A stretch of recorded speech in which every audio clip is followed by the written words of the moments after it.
This episode is sponsored today by the book 10 Tips on How to Survive Your Parents' Divorce. This book was written by kids. It's for kids. It's a coloring book. When you have a tragedy of divorce and you have young children who do not know how to express themselves, this coloring book, 10 Tips on How to Survive Your Parents' Divorce, is the coloring book for them. Pick it up today at blendingthefamily.com or even on Amazon. 10 Tips on How to Survive Your Parents' Divorce. Again, written by kids for kids. Welcome to Blending the Family, the podcast. Topics can range from dads hitting rock bottom, daughters watching their parents divorce, or even what is a good wine for couples to have while talking about finances. Here's your host, who was once an emergency backup goalie for a professional hockey team. Yeah, I don't believe it either. Tommy Maloney. Welcome to another edition of Blending the Family, the podcast. I am your host, Tommy Maloney. Thank you for tuning in. Thanks for listening, sharing, caring, downloading. You have been a maniac with the downloads. I am so honored. My gosh. We actually might one day get a sponsor because of you. Because of you. And here's who's in my wish list right now of sponsorship. And maybe you might know somebody there. Zoom and Be Live TV.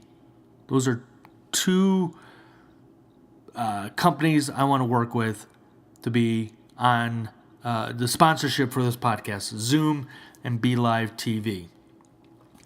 On this episode, we have Glenn P. Brooks Jr. on the show, and I'm gonna dive in. Glenn is just, you got to find him. He's on the Instagram, he's on the Facebook, he's on the Twitter, LinkedIn. He's on all over the place. He produces some great content for families, for blended families. He's a coach. He's an author along with his wife. Coach, author, speaker. He does it. I'm telling you, he does it way better than I do. His business is doing well. Well, Glenn P. Brooks Jr. and I just want to we're going to talk about this on the podcast, but I want to give a shout out to, he and his wife have Breakfast with the Brooks on Saturday mornings. Breakfast with the Brooks. Check that out. I know I'm going to check it out. All right, so Voice Guy said that I was once an emergency goalie. And that is true. It's a true story. And I don't know if I've ever told the story. I don't know if I'm ready to tell the story yet. And if I've told the story, I'm not repeating myself. But if I haven't told the story, I'm not ready to tell it yet. But the big news in the National Hockey League has been Scott Foster. And Scott Foster is what a lot of hockey teams this year have done. And that is they have an emergency goalie in the building for either team. So if either team loses and a goalie due to injury, then they have this emergency goalie. They call him or text him, say, hey, get down here, get your gear on, and enjoy the bench. But the big news has been Scott Foster, who is just like you and me, just a regular person. He works in the financial world in Chicago, and he happened to be that games against the Winnipeg Jets. The Blackhawks played the Winnipeg Jets in Chicago. He happened to be the emergency goalie, and they needed him. Not only did they need him, he actually played in the third period and shut out the Winnipeg Jets. And what some teams do, I know, for example, the Los Angeles Kings, they actually have a tryout for you to be the emergency goalie. Some other teams, I guess they look at your hockey resume and see that you can play at an elite level. This isn't like me trying to put the gear on once again. These guys are playing at a very high level in their adult league. So kudos to Scott Foster. When I did it, this is way before social media. This is when the World Wide Web was just coming around. There was no Periscope, there was no Instagram, there was no Snapchat or Facebook or even video cameras on our telephones. None of that. Way, way, way before that. So again, a shout out to Scott Foster, who's now in hiding. What else did I want to talk about? Hey, if you have one of those smart speakers, say, I want to listen to Blending the Family, the podcast. How's that? There you go. I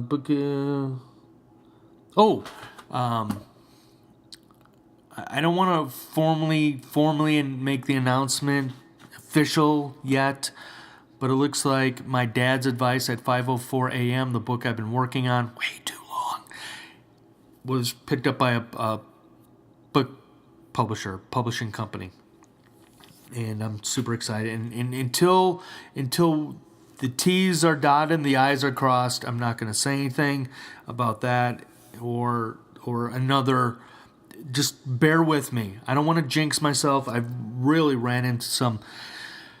All right, there's no such thing as good luck or bad luck. It's just luck. Well, I'm sorry. I've ran some bad luck. I did something really stupid.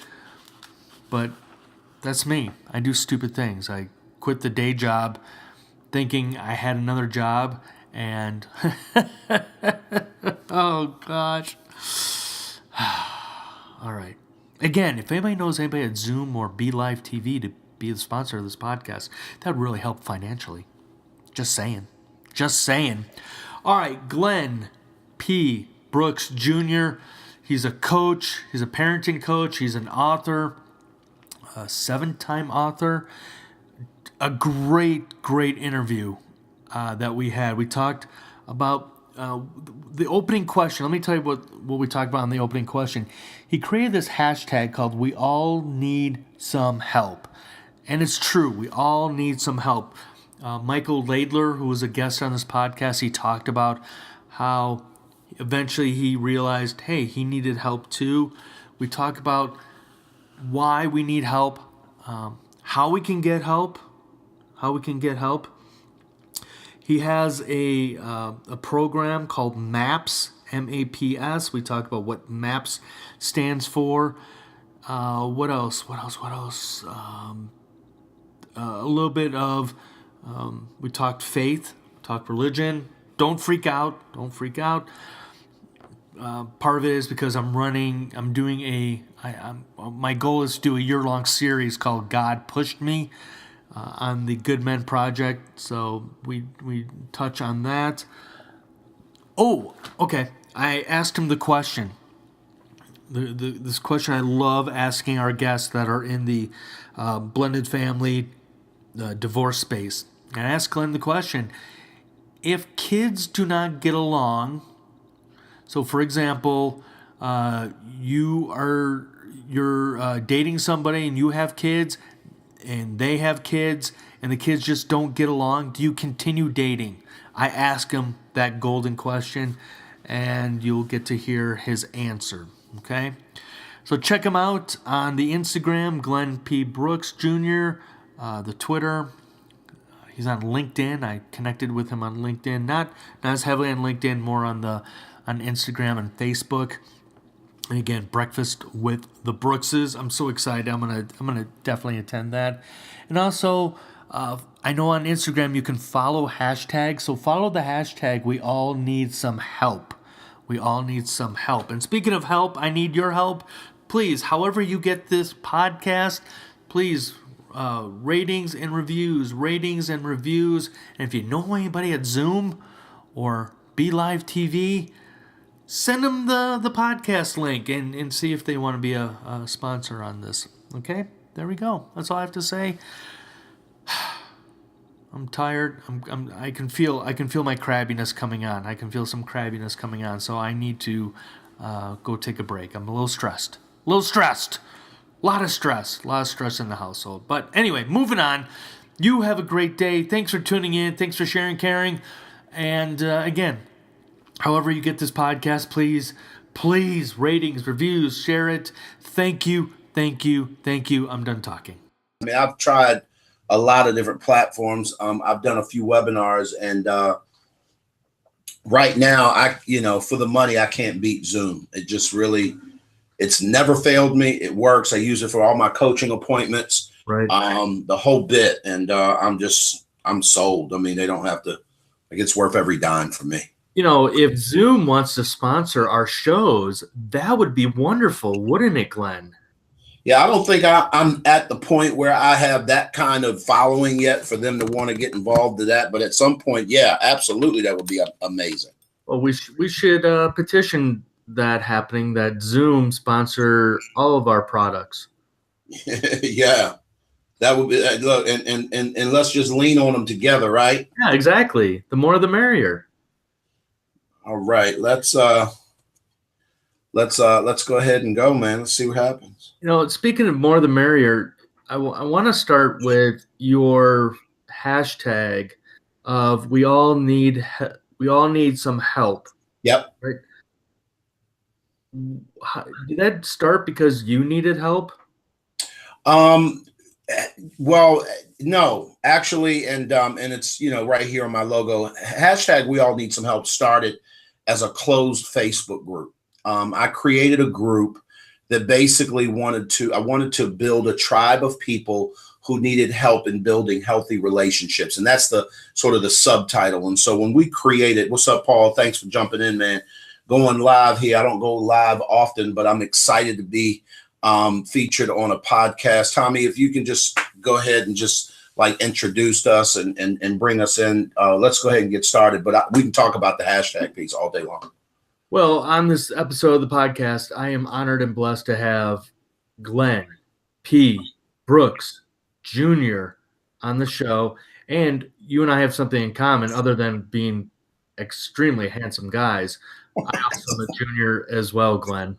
That's what's up, man. There are more than one of us running around. Exactly.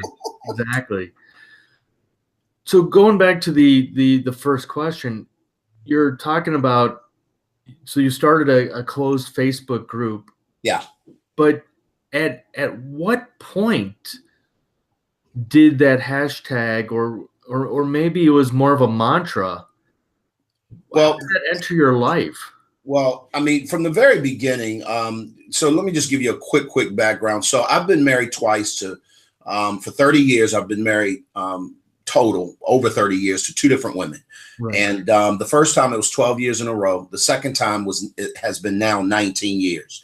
And the challenge is that when I came to the end of that 12-year run, we got separated at 9 years in, and then it was just really rocky trying to figure out what we were going to do and how we were going to bring it together. And at that point, we had a son. We just had a son shortly after the separation. And for me, I knew that I was in a position where I didn't know what I was doing, but I didn't know how to fix it. And so the divorce finally happened. And I met up with a group of men actually who just filled a gap and filled a void. And it was a void of ignorance, I should say. I just didn't know what I didn't know.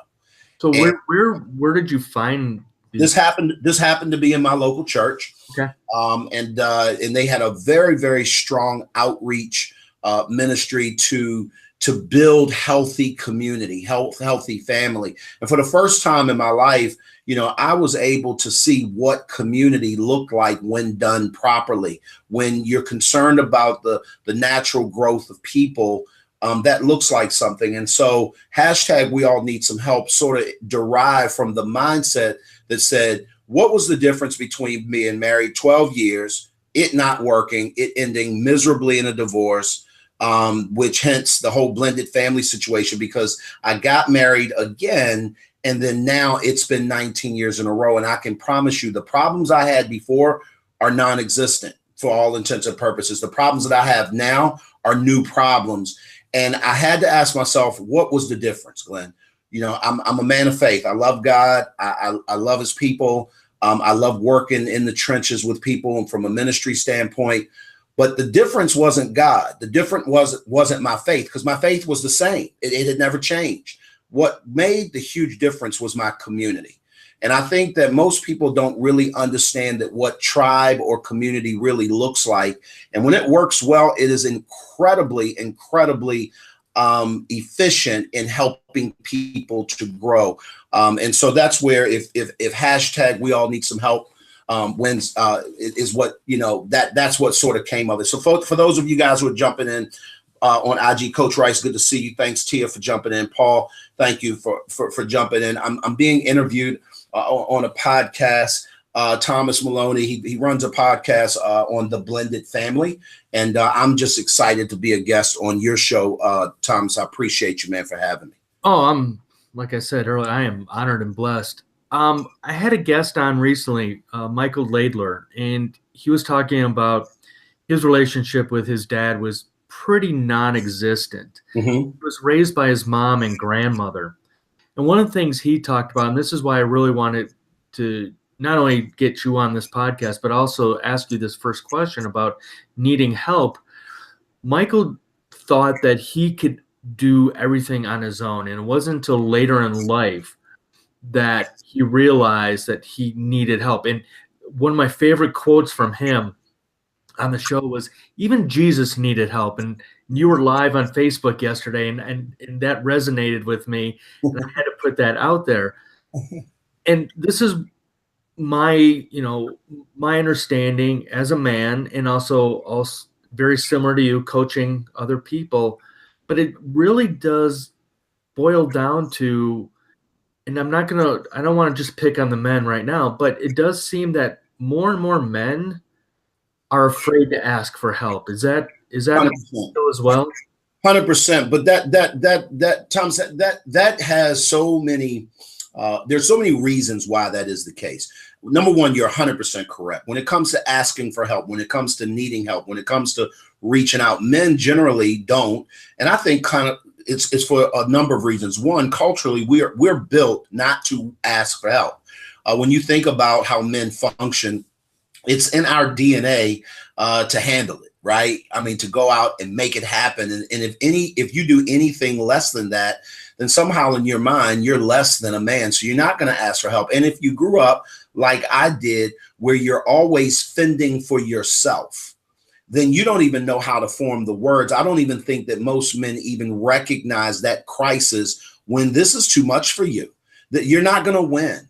And unfortunately, what we do generally as men, we'll plow through it anyway, and we'll continue to fail more and more miserably. And then I think what winds up happens is we quit. We just decide. And unfortunately, in a family environment, it means I'll quit on my wife. I'll quit on my kids. I'll quit these different things. You got men who will change jobs like they change shoes. And rather than change them, they change the external when really it's internal. But unfortunately, because they've not come to that moment of crisis where it says, listen, I've got to do something different. And for me, I knew that I could not do my second marriage like I did my first and win.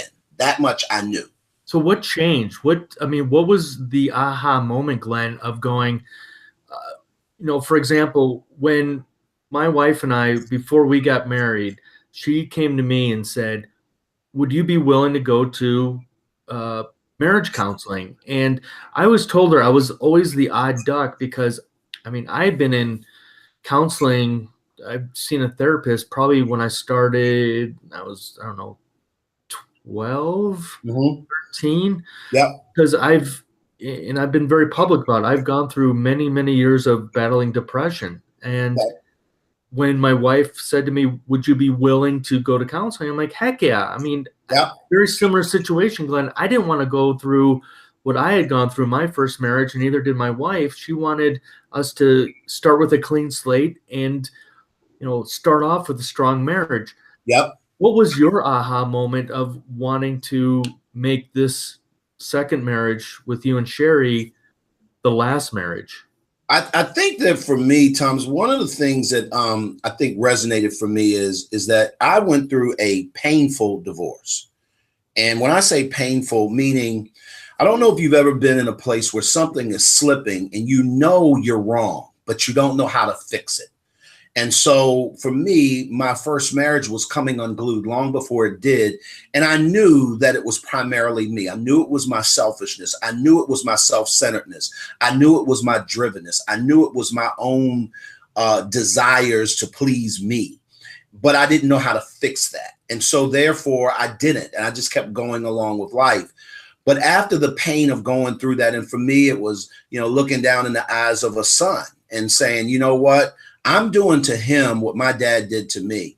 And I swore I wouldn't do that. And I think that's something that a lot of us as men, we don't want those same things to befall our kids. But unless you physically do something different, I promise you, you're going to get much of the same. What does that mean, Glenn, that you didn't want to fall essentially through the same traps that you were going through with your son and what your dad did to you? What does that mean? So let me back up for a second. So my parents divorced when I was 7. And my mom struggled big time raising us in South Baltimore by herself, working 2 and 3 different jobs, trying to figure it out. She was a seamstress, extremely, extremely talented one at that. But then she had a day job, and I just never saw her a lot. We were latchkey kids early in elementary school. I got bullied and beat up in our neighborhood all the time. And I just remember missing my father, just absolutely having this deep sinkhole of a feeling that said, where is he and why isn't he here? And if I talk about it long enough, I can get emotional. It's probably why I've written so passionately some of the books that I've written. And in the book, How I Got My Son Back, that's one of the books I've written. I outline what that looked like when your father is missing in action. And so I recognize really quickly that, Glenn, you are doing the same things that your dad did to you. And here was the crazy thing. I didn't learn that at his feet. In other words, he wasn't there to teach me that. So I was demonstrating or carrying out the things that he did without him being there to teach me. And so for me, I had to say something is wrong. I got to fix this. I don't know what it is. And I got to begin to work on it. So like you, I went to therapy. I've gone to, God knows, I can't tell you how many counselors I've seen over the years to just help me wrap my mind around like what's wrong with me. You get what I mean? Well, I was just reading an article on the website Fatherly, and it was a sad truth.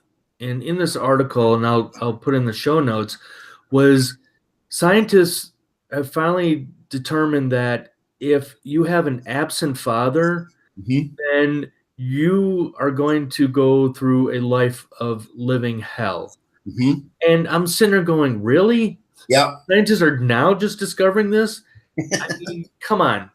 And I'm sure your audience knows and my audience knows that if dads are not, the bottom line, Glenn, is if dads are not involved in their kids' lives, those kids, as you've learned, as I've learned, they miss out on a lot. They don't have what you were just talking about, that positive mirroring. Yeah. One of the greatest examples my dad ever gave me in a positive way was he was a chaperone on a field trip of mine when I was a little kid. And because of that life lesson, when my son was in grade school, anytime they needed a chaperone, I was always one of the first to sign up. Right. And I think, like you were saying, we learn at times good lessons from our dads, even though they might be absent. Yeah. But unfortunately, we learn those bad habits. And like you were talking about, how we can just easily just repeat that same negative pattern. 100%. And until, like you exactly said, until we realize it's not them, it's us, we're not going to change. Yeah. No, 100%. And it's funny because when you say that, I thought I never will forget, my son was probably a year old, maybe going on somewhere between a year and 18 months. And I remember a friend of mine saying something quite directly to me. And he said to my face, he said, man, let me tell you something. If you don't do something different, you're going to continue to repeat everything that you've ever learned. Nothing is going to change for you. And you have to understand that this doesn't get hoped away. And I knew that I was going through some changes with my now ex-wife. And incidentally, we're great friends today because of change, because of work that we were able to do and recognize it needed to be done. And then you couple that with a will, and then magic happens at that particular point, because now you're able to put in work that, quite frankly, if you don't put that work in, you won't grow. I often tell people that when you stop growing, so does your relationship. And if you, as an individual, I don't care if it's you or her or you, however that looks, whoever stops growing at that particular point, that's when the relationship begins to fail. And unfortunately, most people do not recognize that sort of as it's happening. It's kind of a retrospect thing. So for me, I really had to just take some inventory, take this wisdom that was being given to me, recognize the signs, and say, you know what, if you want to do something, if you want something different, brother, you got to do something different. Well, I'm happy you brought that up, because two things come to mind. One, I saw earlier today you had on Instagram a video, and you mentioned, and I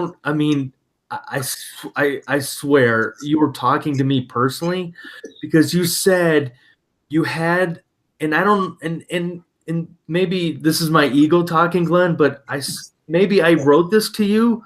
I don't know, but you said you received a message from somebody who had said that even after 10 years of divorce, the co-parenting still isn't working. And I'm going, No, that was yours. That was actually yours. I didn't mention. No, that was you. That was absolutely. I was live yesterday, and you jumped on really quickly, and it was rolling so fast. I just caught the thing, and I didn't really see until it was after the fact that you in fact wrote that, and I resonated with that in a lot of ways.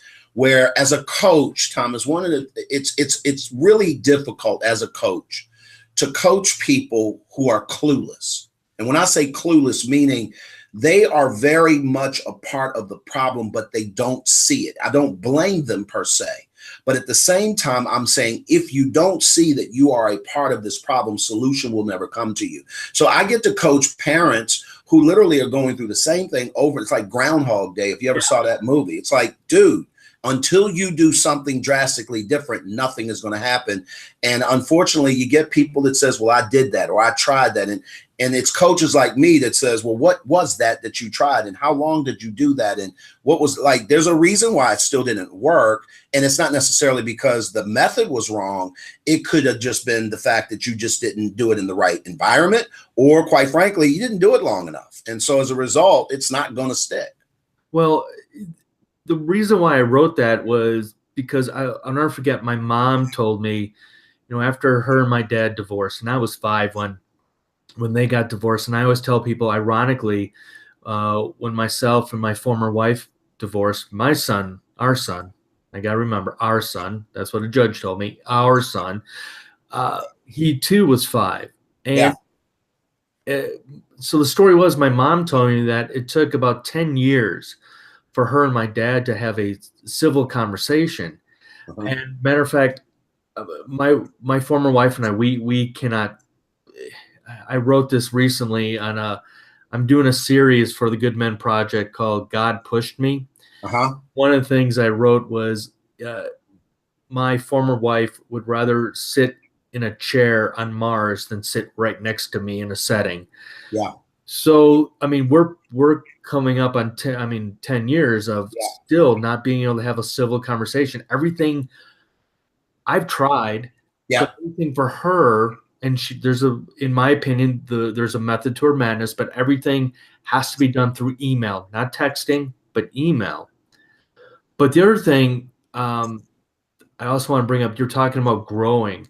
Yeah. And I think I'm that idiot you were just talking about, because I see my wife growing. She has really come from leaps and bounds as far as when we were first dating, and things really bothered her from her former husband. Mm-hmm. And matter of fact, about 2 weeks ago, my youngest bonus daughter, who's 16, had her end of year basketball banquet.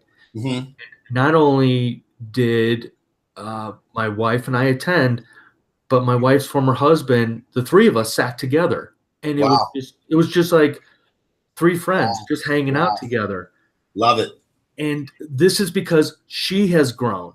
And again, And again, I think what you were just saying earlier really resonated with me, because I think I've hit, I don't want to say a plateau, but I think I've hit, my growing wall, and I need me to realize it is me that needs to step it up. And not to make this a therapy session here. No. And I want to interject just really quickly on that one point, and we certainly can move on. But here's the deal. When you get to a place, I don't care whether it's your health, I don't care if it's your wealth, I don't care if it's a new job, career, I don't care if it's a relationship. If you've gotten to the place that where you're not getting a return on your investment, you're either A, investing in the wrong thing, or B, you're not investing enough. Either way, you need a third party to help you navigate through that. I call that, for me, a coach. I've had several and still do have coaches that keep me accountable. And here's a huge difference. And I've gone through my share of therapy, not knocking any of it. It all has its place. But what I love about coaching, my job is to assess what you're going through, figure it out, help. And I ask a ton of questions. I'll figure out where you are. Then we determine where you want to be. Where do you want to go from here? What does that look like for you? And then my job is to draw up a game plan for you to execute. And then what I do then is hold you accountable to carrying out what you said you wanted. And unfortunately, what most people don't recognize is that growth only comes through accountability. You cannot grow apart from accountability. I'll give you a quick example. So you got the show, The Biggest Loser, right? And it's a quintessential example. Why is it that when they leave the show, many of them revert to who they were? Is it because they don't know any better? No. Is it because they don't know what to do? No. Is it because they don't know how to do it? Absolutely not. It is solely because they've left the environment that made that possible. That incubator of the show was in fact that it incubated a new body. And what you don't replace when you leave the show is the community. One of the first things that I recognize when change needs to happen for me, I have to build a community around me to induce that, or to push me through. Because if I could do it by myself, brother, I would. Trust me. And a lot of times that's going to cost you, you know what I mean? In blood, sweat, tears, money, you name it. And most people, I promise you, most people don't want help. They want relief. Well, I think in society now, we want the quick fix. We want the microwave. 100%. And I'm guilty. I mean, I'm not saying this aside from me. I've been guilty of years. I recently just started working with a nutritionist and a trainer, because I'm trying to get somewhere in terms of my health. And I hadn't been able to get there before. I know what to do. I know how to do it. But the problem is there's nobody to keep their foot on my neck to make sure I get that done. Or we can use, Simon Sinek's philosophy, the why. Yes. What was, in that situation for your health, you have to find your why. Is Absolutely. It because of your family? Is it because of your own health? I mean, there are things like that. But, it goes back to your hashtag. And that is, in retrospect, it's okay to ask for help. 100%. And it's just sad that we know, like, to use your example, The Biggest Loser, once they leave the ranch, it's mental. Yep. Because, like you were saying, they don't have that accountability partner anymore, and they feel that maybe, and I'm just guessing here, but maybe they just don't feel that it's okay to ask for help because, hey, I lost all this weight. I was on this fabulous TV show, and now I'm the man, I'm the woman. I don't need anybody's help, which is not necessarily true. And I've had to learn, brother, to just, if I don't kill my ego will kill me. Well, Dr. Wayne Dyer talked huge about having an egoectomy. That's the thing that we all need, is to get our egos totally removed when we're Absolutely. And my why is so huge right now that the what doesn't matter. Like, what I got to go through doesn't matter anymore, because my why is just significantly bigger than me. And so therefore it pushes me through windows that I normally couldn't get through by myself. I want to talk about the latest book, and I'm super excited because this is you and your wife, Sheri. Yeah. Where is it? I'm going to reach for it here. Oh, here we go. All right. broke was it From broken to family to blended. Oh my gosh, I'm sorry. I couldn't let you struggle anymore. I can't read my own handwriting. By the time you raised up the glasses, bro, I said, no, this brother needs some help. Let me help him out. This is why I don't like doing video, because people will see it's okay. My eyes are. So yeah, let's talk about the blended family. And I want to ponder a question before we go further. And I don't want you to answer just yet. But a lot of the guests on this podcast, I ask them the same question. And that question is, if the kids don't get along, do you continue dating? So I just want you to ponder on that question, because my wife and I, the backstory in that was, we said that if, because we dated for a good month and a half before we got our kids together. So my wife has 2 daughters, now 21 and 16, and I have my son who's 15. Mm-hmm. And I mean, I get different answers on this from many of the guests, but I just want you to think about the question, and then we'll go talking about the book. Is, again, if you're dating and each of you have kids, and if the kids don't get along, do you continue dating? So I'm gonna let you to stew on that, but let's talk about the book. How did you and Sheri put this book together? What was that aha moment that you two felt that you needed to create a blended family book? Well, it really came from the need to educate people on the process. And when I say the need, as coaches, and we had written several books, we co-authored a couple books together prior to this. We wrote this one and our book on marriage really within 45 days of each other, really. Wow. But the reason why was because of the need.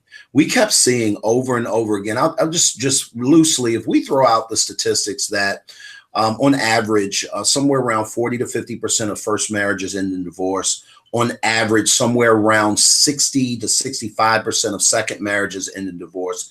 And on average, about 74% plus third marriages end in divorce. What we're seeing is an epidemic of people who can't figure it out.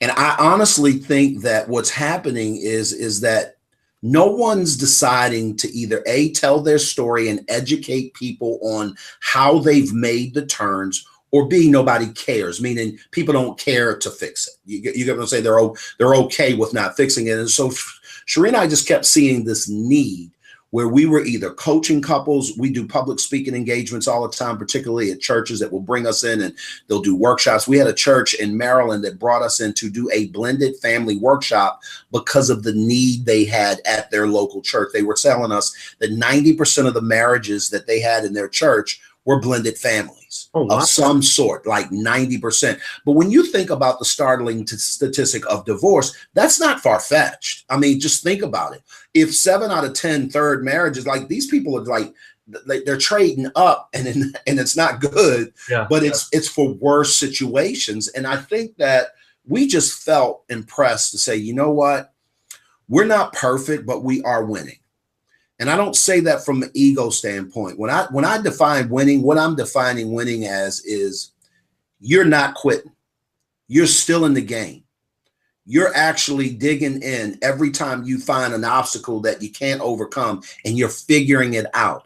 And things, if you look at it on a spectrum, they've increasingly got better over the years. And so if I turn around and look down the annals of time 19 years ago, where we are today versus then, are light years away. And I'm not just talking about Sheri and I'm talking about Deidre and Darren, our co-parents, and even with her and her, she was married twice before me. I was married once, and even her relationship. And so I characterize it this way. We went from there are 3 kinds of co-parenting relationships. There's one, the first one is that you ride or die. Y'all are friends. You're great friends. You go to the family functions together. There's no problem. You can do the outings together. You may even go on vacation together with the kids. That's just how y'all roll. You're good.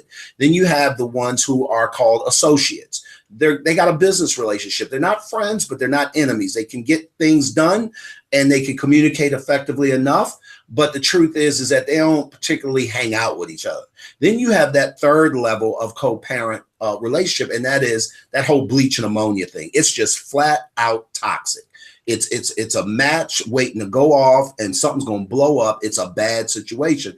Well, I've watched both Sheri and I go from 3 in one case with our one co-parenting situation to number 1, and then with the other, number 2. And so I'm not here advocating that everybody's going to be friends. I'm not even saying that that's possible for everyone. I'm not dealing with that. But what I am saying is that when you look at the care of your kids and you look at what's most important, I'm going to always challenge you to grow. Either A, you grow by changing your circumstance, or B, you grow by changing your perspective. Either way, you've got to grow if those kids are going to benefit. You know, one of the things you're talking about, that I was thinking of is why people end up in a second or third or even more marriages. And from my understanding, a lot of times it just comes from, well, I got divorced once. Yep.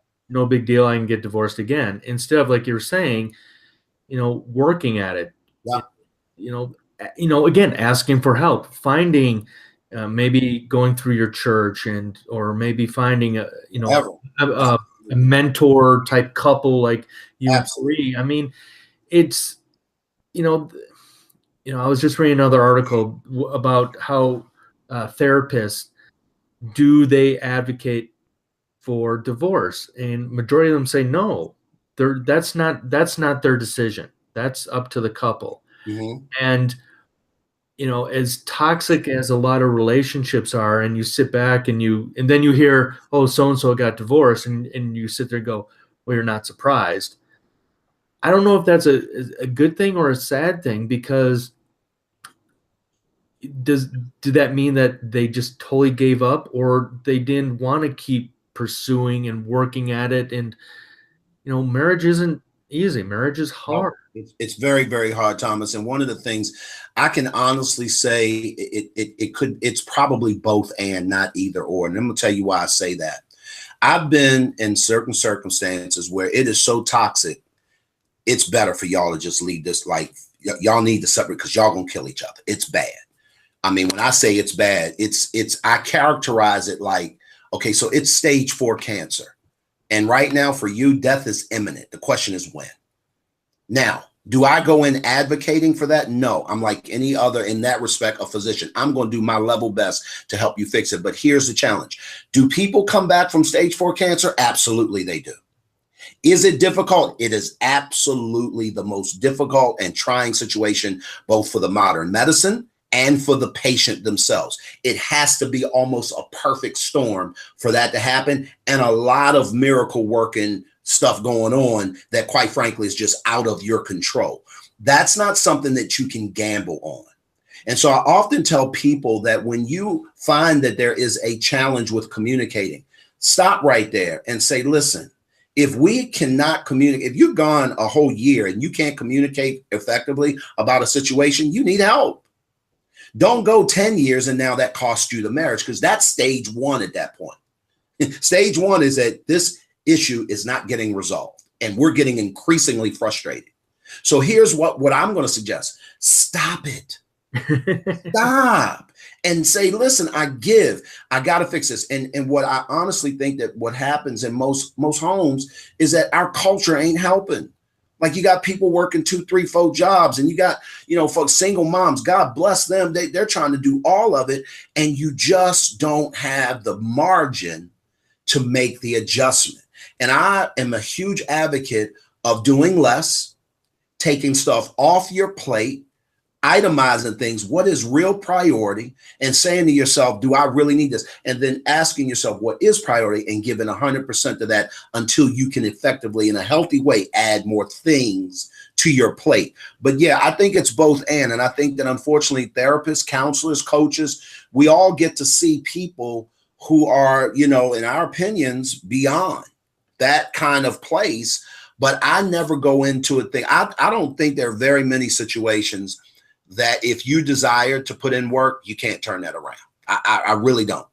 Even the unpardonable sin of adultery or whatever within the confines of relationship, I've coached too many people who've turned that around because they decided we want the relationship over the offense.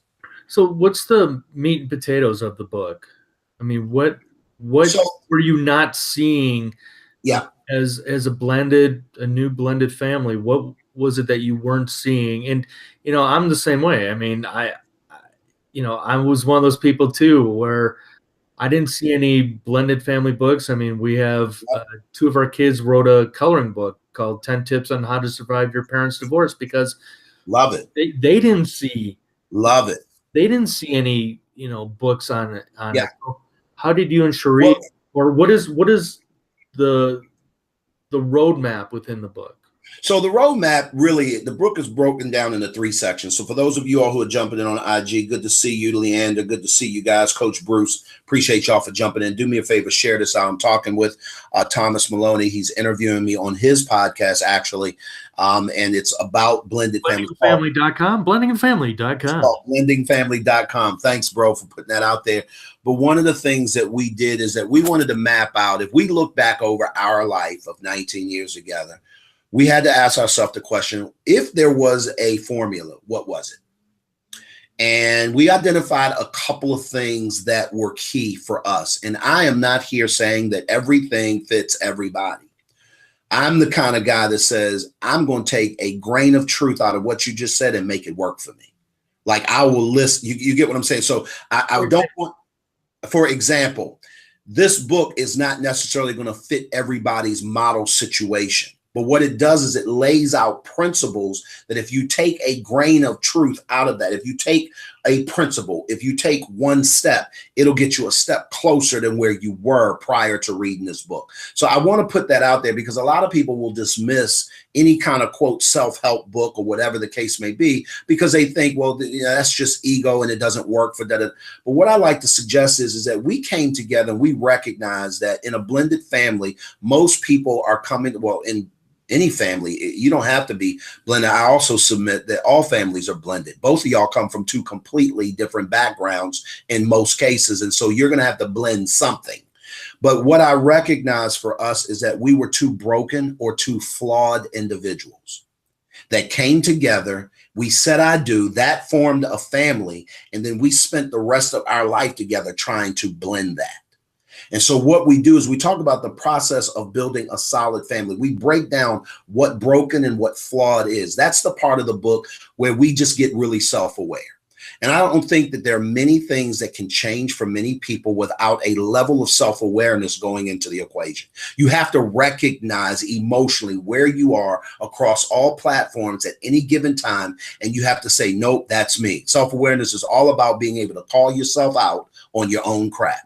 Not believing your press clippings and saying, listen, I'm not measuring up and I'm self-aware enough to know that has to change. And so we had to come to a conclusion. We're broken. We're flawed. We're not perfect. We've got problems. And I think, unfortunately, when people come together, they let the love cloud kind of cloud the fact that y'all got some problems. And if you don't address them, the wedding day is going to be over. Honeymoon is going to be over.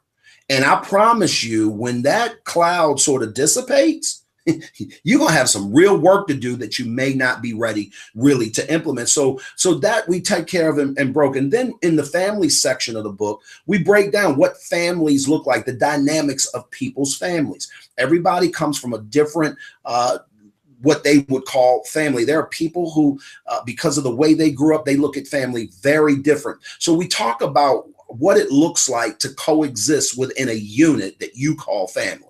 And how do you, from a very practical standpoint, navigate through that? So you really have to go from being self-aware to being sort of aware of your surroundings and aware of what everyone else is doing.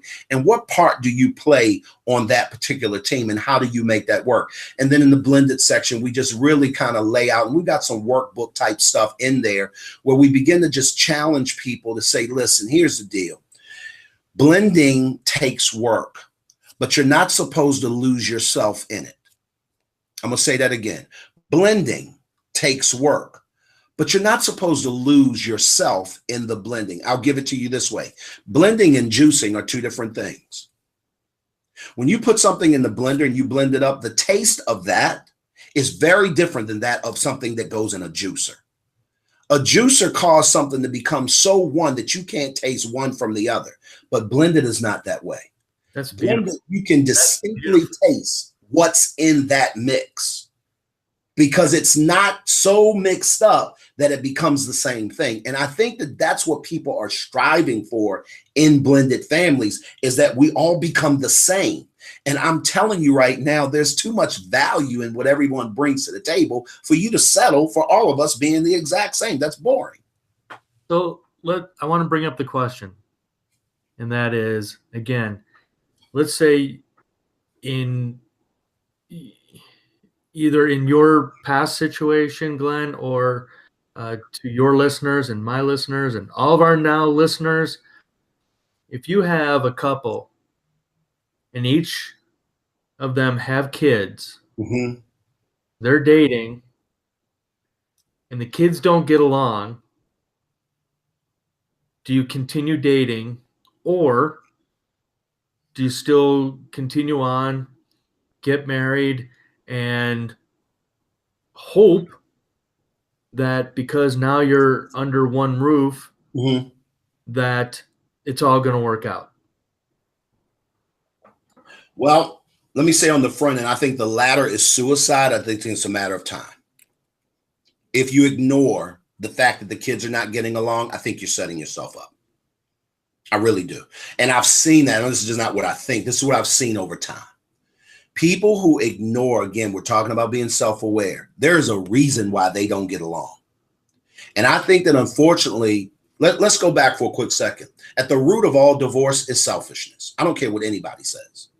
Somebody didn't get their way and they decided, I'm done, or both. And when I say selfishness, most cases it's rooted in, I want to be happy. I want this. I want that. Or I'm not getting this. Or I'm not getting that. And so therefore I deserve, like all these I's is at the root of divorce. And I would argue this with most people. Like at this point, I don't care how you slice that. And I'm not saying it's necessarily good or bad. It's just is.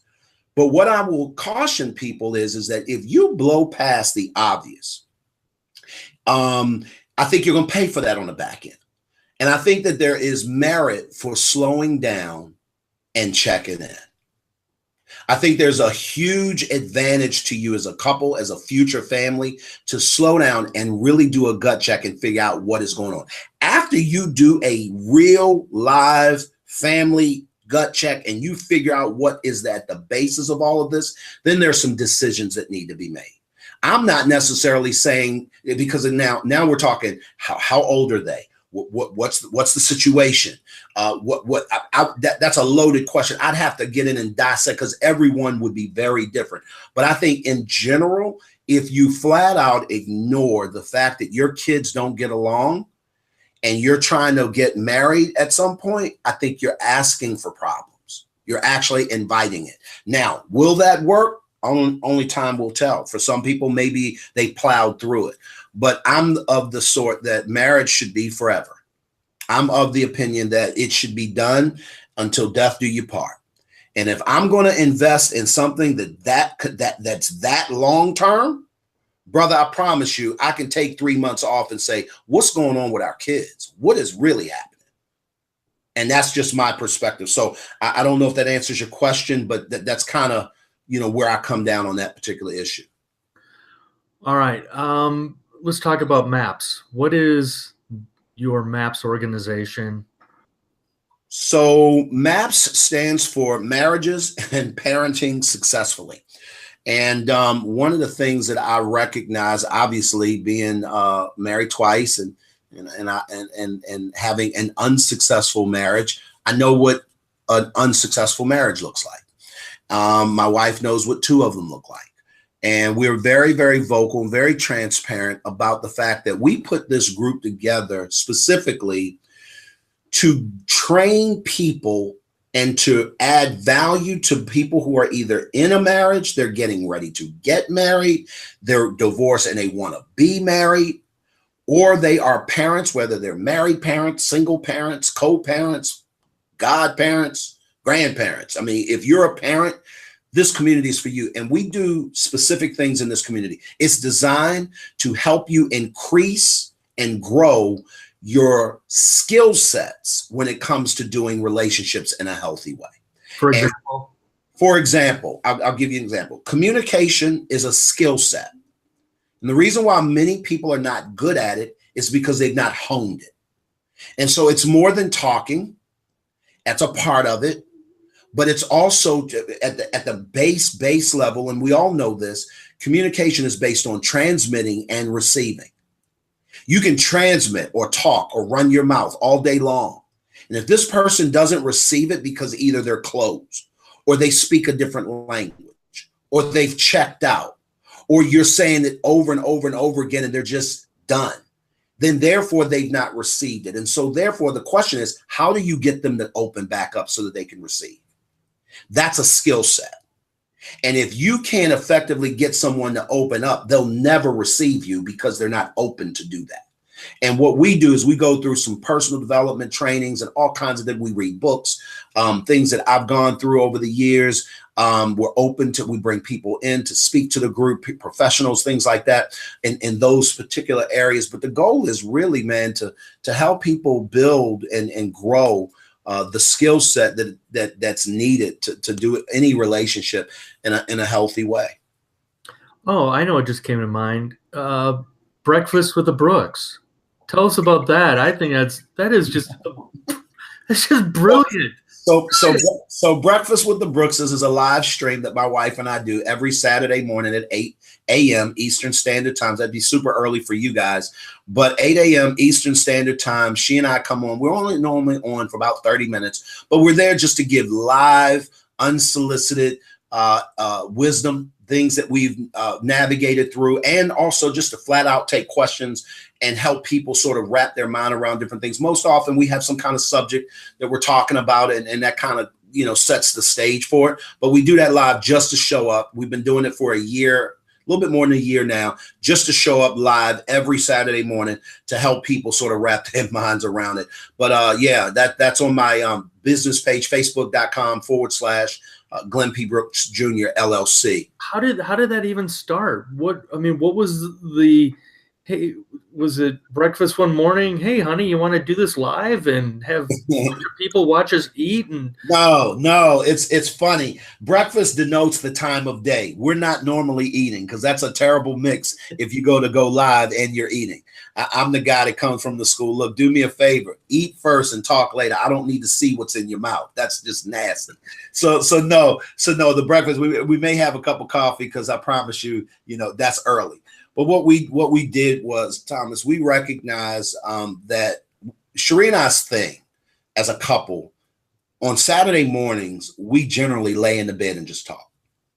And we'll get up 4 or 5 o'clock in the morning, 5 o'clock in the morning, 6 o'clock in the morning. We're just laying there. And before we know it, it's 9 o'clock and we've talked about every single thing imaginable. And there was a period of time that we did that every week, probably for years. Like that was just our thing. Mm-hmm. And it was organic. It wasn't anything we planned. It wasn't like date morning or anything like that. We just found it really, really soothing and fun to catch up on Saturday mornings. And sometimes we'd go out, sometimes we talk. So I told her one day, I said, babe, you know what? We really need to bring people in on some of these conversations, because I think we'd be sharing some pretty dope stuff that can help some people. And if they could use it, then God bless them. So yeah, that's how that platform kind of started. I think it's brilliant. I mean, it's very inviting. It's like you said, it's very relaxing, and you never know what kind of organic conversations that the two of you are talking about, and somebody else might go, yeah, hey, honey, we were just talking about that. Yeah. They're talking about that. It happens all the time. And we just love it. So, we're coaches at our heart, and we like helping. That's the real deal. And it's an opportunity, obviously, for people to discover maps if they want to go deeper. They certainly, but we don't talk about maps for 30 minutes. We just chop it up with folks and help them. How can people get a hold of you? Glenn? www.thecrcoach.com. The C stands for constant. The R stands for relationship. Coach.com. You can find out everything that we're doing. Everything from maps to, we've got a cruise that we're taking a bunch of people on. We're calling it the My Family Rocks Cruise 2018 in October. And we've got about 30 people or so signed up so far that's wanting to go. And really, we're just trying to take families away. Our theme for this year for the MAPS community is personal development and fun.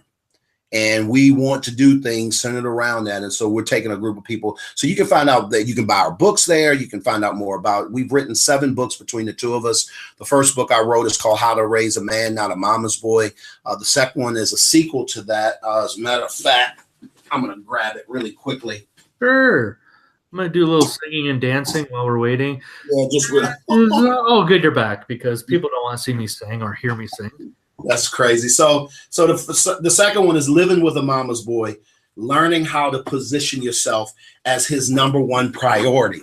After I did the book, How to Raise a Man, Not a Mama's Boy, I was having mothers saying, you know what, my husband is displaying some of the tendencies of just a man who is checked out. He's a man who feels entitled. He's a man that more than likely was raised without male influence. I mean, he was never made to do things. Things were kind of handed to him or given to him. And as a result, he's picked up these tendencies that, quite frankly, piss a lot of women off once you move into a relationship with them. And they're saying, can you help them? And then I wrote a book called How I Got My Son Back. And this was a man's journey to fatherhood. This is the book where I talk about, my relationship with my ex-wife. I call her my former wife or my co-parent, and how we got there, and what I needed to do to turn it around. And that was one of my whys in terms of making us work. I remember sitting down for 45 minutes at a Denny's in Annapolis, Maryland, and basically telling her I screwed our relationship completely up. And 98.9% of what went down is my fault. I don't know how to fix it. I'm sure it's not fixable. I just want you to know that you're not crazy. And I want to figure out a way to change that about me so that I could hopefully earn your respect and be able to, at some point, primarily care for our son. And he was 3 then. And by the time he was 12 years old, he came to live with us full time because she called me up and said, it's your turn. And we've worked over the years, literally building that relationship. So it's a pretty amazing journey. And I grew up. It was my journey literally to fatherhood. And I like to tell people I didn't become a man until I was in my 30s. How old is he now? My son, he's 24 now. Yeah. I didn't become a man until I was in my 30s, brother. It took me a long time to grow up. And so that was the third book that I wrote. And then the fourth book is called Managing Students Through Relationships, Not Rules. And I spent a couple of years driving a school bus, actually, working for a nonprofit. Things got real tight financially. So I picked up a gig driving for a school. And for 2 years, I poured into students. And that was something that I was always passionate about. And I won all kinds of awards and stuff. And I chalked a lot of my anecdotes down. And actually, I go into public schools now as a part of what I do and do staff development, particularly for bus drivers, on how do you manage a bus of 100 kids and help them do what needs to be done.